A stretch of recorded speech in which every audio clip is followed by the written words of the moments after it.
Hello dear students, magnetic effect of current की next problem पे आते हैं। इस तरीके से एक फिगर अपने को गिवन है जिसके अंदर तीन पोर्शन है। एक ये वाला वायर है जो सेमी इनफाइनाइट वायर की तरह है, ये वाला वायर भी सेमी इनफाइनाइट वायर की तरह है, और एक ये पोर्शन बना हुआ है जो सेमी सर्किल का पोर्शन है जिसका यहाँ पे एंगल बना हुआ है 90 डिग्री, यानी कि सर्किल का 1/4 पोर्शन है। इसके कारण अपने को ओ पॉइंट के ऊपर सेंटर पे मैग्नेटिक फील्ड फाइंड करना है। तो सबसे पहले अपन देख सकते हैं, अगर इस सर्किल की अगर अपन बात करें तो इस सर्किल के कारण, टोटल सर्किल के कारण सेंटर पे मैग्नेटिक फील्ड होता है mu naught I upon 2r होता है। ये यहाँ पे एंगल कितना बन रहा है यहाँ से π/2, तो π/2 पोर्शन कितना हुआ यहाँ से, इसका 1/4 हो गया। तो 1/4 हो गया तो ये कितना निकल के आ जाएगा यहाँ से, ये 1/4, तो ये निकल के आया mu naught I upon 8r हो गया। अब अपन आगे देख सकते हैं, ये दो वायर हैं, इन दोनों वायर के कारण मैग्नेटिक फील्ड क्या होगा। सर्किल के कारण मैग्नेटिक फील्ड की अगर डायरेक्शन देखें तो किधर हो गई, इनवर्ट हो गई। अब अगर इस तरीके से अगर कोई वायर हो जिसमें करंट कितना पास हो रहा हो, आई, और ये इस तरीके से इस पॉइंट पर, ये वायर यहीं पर है, आगे अपन ने डैश डैश करके इसको बढ़ाया है यहाँ से, और यहाँ पर इस वायर से d डिस्टेंस पे अगर मैग्नेटिक फील्ड फाइंड करना हो, और इस वायर का जो ये वाला पोर्शन है ये यहाँ पे एंगल बना रहा है एल्फा, और ये वाला एंगल बना रहा है यहाँ पर टोटल बीटा। तो इस कंडीशन में इस पॉइंट के ऊपर मैग्नेटिक फील्ड होगा वायर के कारण B equal to mu naught I upon 4πd sine of beta minus के साइन ऑफ एल्फा।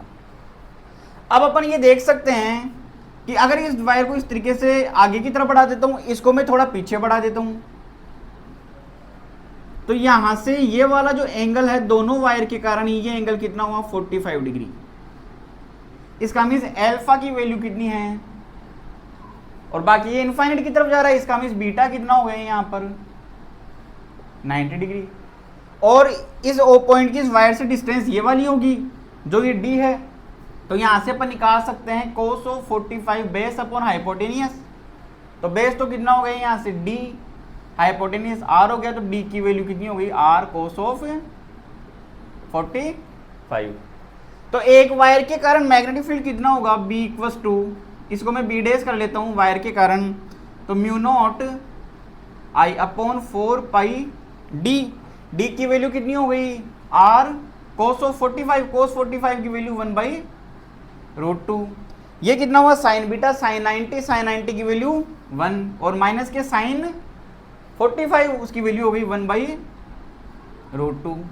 अब ऐसे कितने वायर हैं, ये दो वायर हैं और दोनों के कारण सेम डायरेक्शन होगी। इनटू कितना कर लेता हूँ, यहाँ से मैं 2 कर लेता हूँ, तो यहाँ से ये इससे कैंसिल आउट हुआ, तो ये अपने पास में बी डैश की वैल्यू निकल के आ जाएगी √2 mu naught I upon 2πr 1 minus के 1/√2 हो गई।